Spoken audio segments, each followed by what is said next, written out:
It was just another quiet evening at school, until the clock struck 7:09 p.m. In that moment, time stopped. The air grew heavy, and something inside the school stirred. Something that had been waiting. This is the chilling story of Room 109, where the past, present, and future are bound together by dark forces. The school had been around for decades, its walls filled with the echoes of past generations. It was the kind of place that gave off an aura of both neglect and nostalgia, as though time had somehow forgotten it, leaving the building to age and wither at its own pace. The paint on the walls was peeling, and the floors creaked with every step. The windows, though large and once grand, were now grimy, their glass distorted by years of dirt and grime. The building had a cold, damp smell, like something that had been left untouched for far too long. But there was a certain charm to it, if you could overlook the decay. For some, it was a reminder of simpler times, a building that had seen generations of children grow up and leave, only to be replaced by a new wave of students. It was as if the building itself had lived through countless cycles of joy, laughter, tears, and frustration, and yet remained standing, silently observing the passage of time. There was something particularly unsettling about the halls after hours. The students, who once filled the classrooms and hallways with their voices, laughter, and energy, had long since gone home. The silence that descended upon the building each night was thick and heavy, almost oppressive. The sound of the wind, whistling through cracks in the old structure, only made it worse. The school, once a lively place, now seemed to hold its breath, as if waiting for something. Rumors of strange occurrences at the school had circulated for years, passed from one student to another like a secret that no one dared to speak aloud. Some claimed to hear footsteps in the hallways after dark, even though no one else was around. Others spoke of strange cold spots that would suddenly appear in the classrooms, followed by a sense of being watched. But the most persistent rumor, the one that seemed to have the most weight, was that of Room 109. Room 109 was a classroom that had been in use for as long as anyone could remember. It was one of the oldest rooms in the building, tucked away at the end of a long, narrow hallway. There was something about it that made people uneasy, though they couldn't quite place what it was. Perhaps it was the way the door always creaked open, even when no one was there. Or maybe it was the way the light from the hallway never quite reached the far corners of the room, leaving them shrouded in shadow. The room was small and sparsely furnished, with old wooden desks that seemed to have been there for centuries. The chalkboard was cracked and faded, its surface covered with the remnants of lessons long past. The windows were high and narrow, letting in only a little bit of light, enough to give the room an eerie, half-lit glow. There was no air conditioning, no modern technology. It was a relic of a time when classrooms were simple, yet, in its simplicity, it seemed to hold something ancient, something that didn't belong. Over the years, students had whispered about the strange occurrences that seemed to happen around Room 109. Some claimed to have heard faint voices from within the room late at night, as if the building itself was speaking to them. Others talked about the feeling of being watched, a sensation that seemed to come from the corners of the room where the light could not reach. Some even claimed to have seen shadows moving across the walls, shifting in ways that were not possible, as though something invisible was walking among them. Teachers, too, had their own stories. They spoke of feeling an inexplicable chill when they entered the room, as if the air itself was colder than it should have been. Some refused to even step foot inside after dark, insisting that there was something off about the room, something that made their skin crawl. Despite all the rumors, the room remained in use.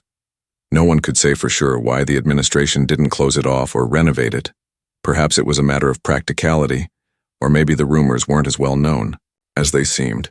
But whatever the reason, Room 109 remained a part of the school, a constant in the midst of everything else. It sat there, waiting, its history wrapped in layers of dust and time, holding secrets that no one dared to fully uncover. The building, itself, old and worn, had stories to tell, stories that were locked within its walls, hidden from view, waiting to be discovered. But not all stories were meant to be heard. Some things were better left untouched, locked away in the silence of a long-forgotten classroom. Room 109 had always been a subject of mystery within the school, a place where the ordinary met the extraordinary, and the line between reality and the supernatural seemed blurred. It was a small, unassuming classroom, tucked away at the end of a quiet corridor that most students avoided, especially when the sun began to set. On the outside, it appeared just like any other room in the school, worn-down desks, a faded chalkboard, and old textbooks stacked in a corner. But there was something about the room that seemed different, something that didn't quite fit with the rest of the building's atmosphere. The door to room 109 was often left slightly ajar, as though it was waiting for someone to enter, or perhaps to escape. The air inside was thick with the scent of dust, the kind that lingered in places untouched by time. The windows were grimy, almost opaque, blocking out much of the daylight, which made the room feel perpetually dim and eerie. But it wasn't just the physical appearance that caused discomfort. It was the sensation of the room itself. It was as though it had been frozen in time, left behind in the rush of everything else that had changed around it. Despite its eerie aura, room 109 was used regularly by teachers. It was a classroom, after all, meant for lessons and students. But even the teachers who worked there often spoke in hushed tones about the unsettling things they had witnessed while alone in the room. Some claimed to feel an oppressive heaviness, in the air, a constant weight that seemed to follow them no matter where they stood. Others described the sensation of being watched, though they couldn't explain who or what could have been there with them. The windows were always too high to see anyone outside, and the walls were thick, leaving no space for shadows to creep in from the hall. One of the most unsettling aspects of the room was the chalkboard. Unlike the others in the school, it had a strange, almost ancient quality to it. The chalk would leave marks more easily on its surface, and no matter how many times it was wiped clean, there always seemed to be remnants of past lessons, ghostly outlines of words that no one could remember writing. Occasionally, teachers would find that words had appeared on the board overnight, scrawled in an uneven, almost frantic script. They never matched any lessons the teachers had planned, and they seemed to come from nowhere. At times the writing was so distorted and strange that it appeared more like a warning or an invocation than an educational message. The room's layout didn't help its mystery. The desks were arranged in a way that always seemed to be just slightly off-center, as though someone or something had rearranged them in the dead of night. No one ever confessed to doing it, but it became a running joke among the staff that the room was never quite right. Every morning, the desks would be in different places, with no explanation. It felt as though the room had a life of its own, shifting and moving when no one was watching. But it wasn't just the students and teachers who felt this. The school staff, particularly those who worked late or had night shifts, spoke of strange occurrences that would happen when the building was empty, when the last bell had rung and everyone had gone home. The sound of the faintest whispers, so quiet they were almost inaudible, would drift through the hallways, always seeming to come from room 109. Occasionally, lights would flicker on and off inside the room, even when no one had entered. Some even reported hearing what sounded like footsteps, slowly pacing across the floor, as though someone was walking in circles around the desks. But when they checked, no one was there. The strange thing was, this room had a history that very few people knew about. It had once been used for different purposes long before it became a classroom. In the early years of the school, it had been a storage room, filled with old books, furniture, and materials that were no longer in use. It was also rumored to be a place where disciplinary actions were carried out, where students who broke the most serious of rules would be sent. There were whispers of strange punishments, cruel methods, and students who had mysteriously disappeared from the school without explanation. But such stories were nothing more than whispers, passed down from one generation to the next, their true origins lost in the mists of time. For those who knew the stories, it was hard not to wonder if the room still carried the weight of its past. The memories of those long-forgotten students, their footsteps, their voices, did they still linger in the corners of the room, trapped by time and the building's crumbling walls? No one could say for certain, but the feeling that something was always watching, always waiting, remained. Room 109 wasn't just any classroom. It was something far darker, more insidious. And while it had become a part of the school's daily routine, it was a place that no one dared to fully understand. The clock was a constant in the school, its rhythmic ticking echoing through the halls, marking the passage of time with a reliability that was almost comforting. Students would glance at it as they packed up their bags, a reminder that the end of the day was near. Teachers would glance at it between lessons, noting how quickly the minutes seemed to pass when they were caught up in their work. But there was one particular moment every evening that the clock marked, a moment that would become forever etched into the school's history. 7:09 p.m. It was just a single minute, just a moment in the grand scheme of time, but for those who knew the story, 7:09 p.m. became more than just an hour on the clock. It was a point of no return. It was the moment when the ordinary shifted into the extraordinary, when the school's secrets began to emerge, and when the room that was meant to be forgotten came alive.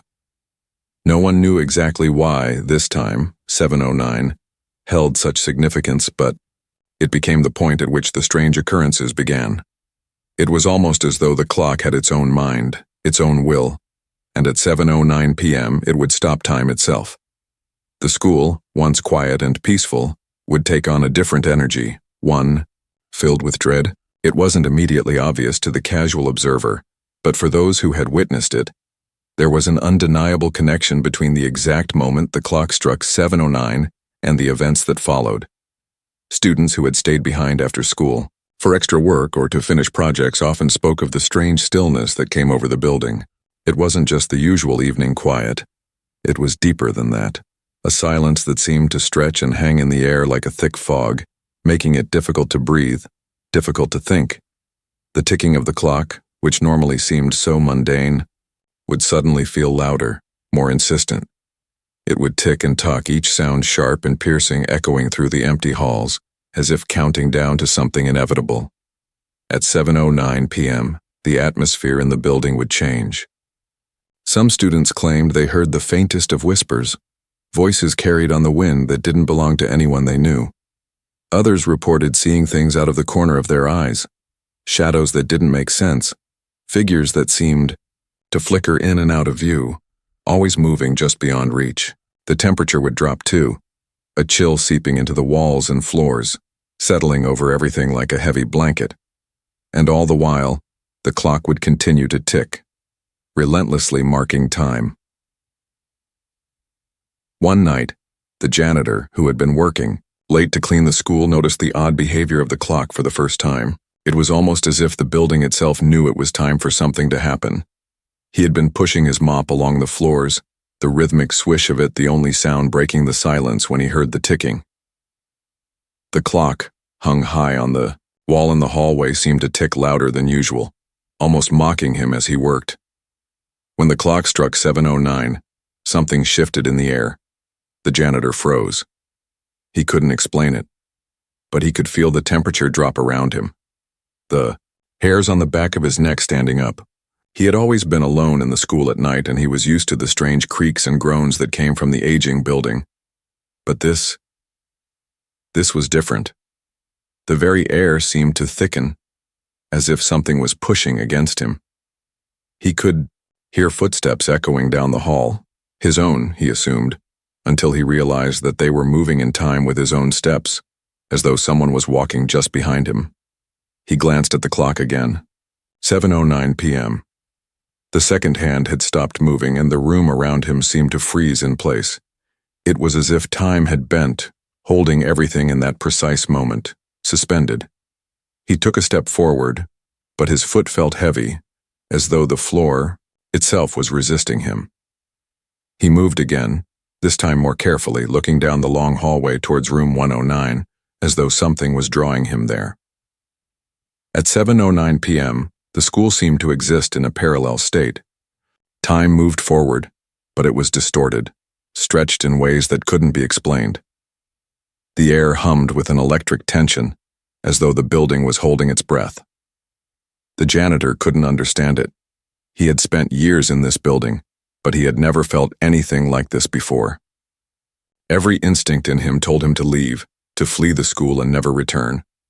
But he didn't. He stayed. And at that very moment, everything changed.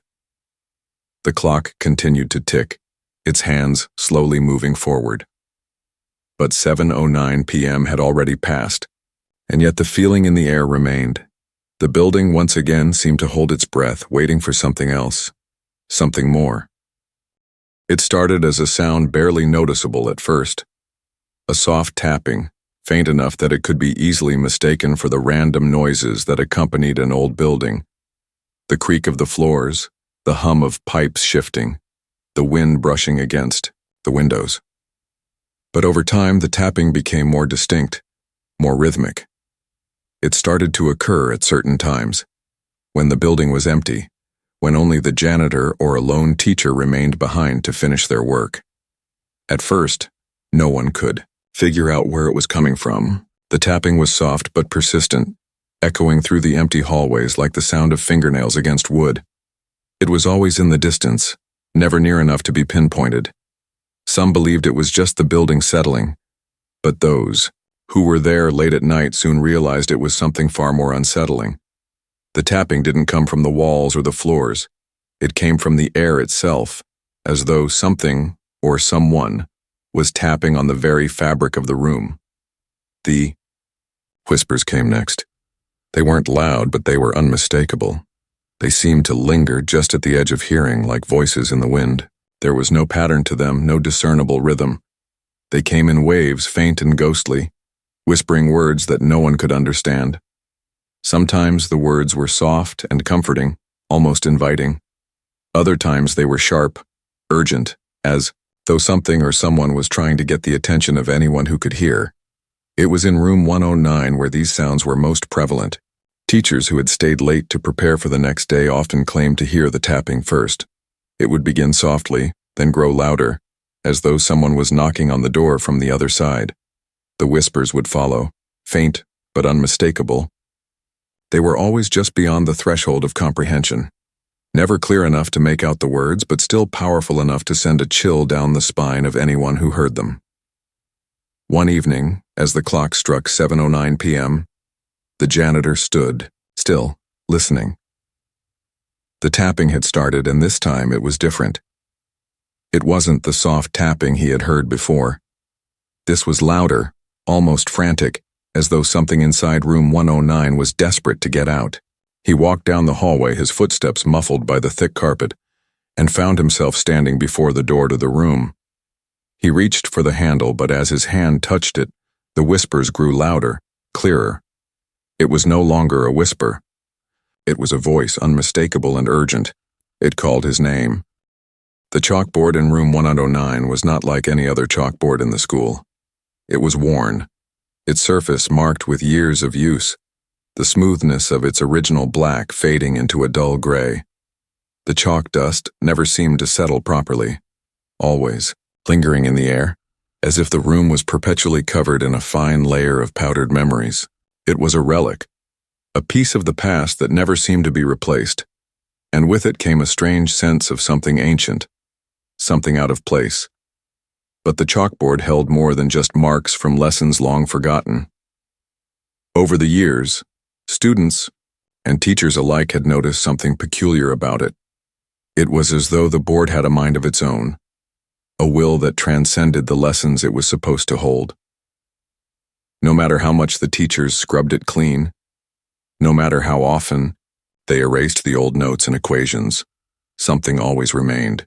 It was as if the board refused to be erased, as if the words, the symbols, the markings were somehow part of the room's very essence, too deeply ingrained to be wiped away. Students often claimed that late at night, after the building had emptied, out in the halls were dark, strange things would appear on the board. These weren't the typical half-finished equations or random doodles you might expect from students. They were words, phrases, sometimes even symbols that no one recognized. They were written in an uneven, shaky script, as though someone had hurriedly scrawled them across the surface in a moment of panic. The words didn't seem to make any sense at first glance, but there was something unsettling about them. Some were in languages no one could understand, while others were written in such a distorted, twisted way that it looked as though the letters themselves were trying to escape. The most unnerving part was that the words would shift, change right, before the eyes of anyone who dared to look at them. One moment the chalkboard might be covered with a cryptic message, and the next, it would be gone, erased as if by an unseen hand, only to be replaced by something even more disturbing. It wasn't a matter of someone simply coming in and writing on the board. It was as if the board itself was alive, rewriting its own history in a language that no one could decipher. One teacher, who had been assigned to oversee room 109 late, one evening experienced this firsthand. She entered the room with the intention of preparing for the next day's lesson, but something about the atmosphere felt off. The air was thick, heavier than usual. The lights flickered intermittently, casting long twisting shadows across the room. She approached the chalkboard, absent-mindedly reaching for the chalk, when she noticed the markings on the surface. They were there, plain as day. Words, but they weren't words she recognized. They seemed to writhe in front of her, shifting, ever so slightly as if the board was trying to communicate. Her heart raced as she tried to focus on the text. It wasn't written in any language she knew, but somehow she felt it was speaking to her.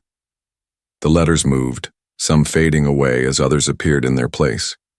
She blinked, and suddenly, the message was different, more urgent. She stepped back, her hand still frozen on the chalk, her mind racing to comprehend what she was seeing. "Leave now," the words seemed to say. "It's too late."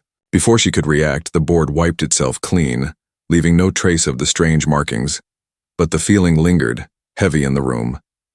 She left quickly, unable to shake the sense of being watched, as if the room itself was alive, aware of her presence.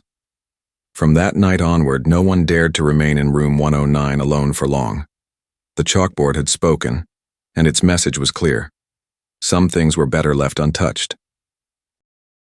The janitor, an older man with years of experience in the school, had always been a solitary figure. He was one of the few staff members who worked late into the night, long after the students had gone home and the halls had fallen silent. He had his routine, checking the classrooms, mopping the floors, ensuring the building was secure before locking up for the night. He was a familiar presence, a constant in a school that had seen its share of strange occurrences. But on the night of his disappearance, something was different. He was there, like always, mopping the floors in the quiet corridors. But as the clock neared 7:09 p.m., a strange sense of unease settled over him. It wasn't just the usual chill that ran through the old building. It was something deeper, something more primal. The kind of feeling you get when you sense that something isn't quite right but you can't put your finger on it. As the minutes ticked by, the building seemed to grow quieter, almost as if it was holding its breath. The wind outside howled through the cracks in the windows, and the floors creaked in a rhythm that felt strangely deliberate. The janitor had worked in the school for years, and he was used to the odd noises, the way the building seemed to shift and groan under its own weight. But tonight it felt different. He glanced at the clock. 7:09 p.m. The time had come. It was as if the moment the clock struck that hour, everything around him began to shift. The tapping, which he had heard only faintly at first, grew louder. The whispers, which had been just out of reach, now seemed to fill the air, swirling around him, almost calling his name. He couldn't make out the words, but the urgency was clear. Something was wrong. His heart began to race as he found himself drawn toward room 109. It was almost as though something was pulling him in, urging him to enter. Against his better judgment, he walked down the hallway, each step heavier than the last. The tapping had stopped, replaced by a low, guttural sound, like something scraping against the walls. When he reached the door to room 109, it stood slightly ajar, the faintest light spilling from within. He hesitated, but then something inside him urged him to push it open. He stepped inside, and the door slammed shut behind him with a force that left him startled. After that, the school was silent. The janitor never emerged from room 109. No one knew what happened to him. His disappearance was a mystery that would haunt the school for years to come. The authorities were called, but there was no sign of him anywhere. The building was searched from top to bottom, but the janitor had vanished as if he had never existed. His tools, his uniform, even his keys were found abandoned in the hallway, as though he had simply disappeared into thin air. Some say he was taken by the room, that the spirits or forces within room 109 had claimed him. Others believe that he became trapped in a different time, stuck in the endless loop of 7:09 p.m., forever caught in the room's twisted reality. But whatever the truth was, one thing remained certain. The janitor was never seen again, and room 109 continued to wait, its secrets locked within its walls forever unanswered.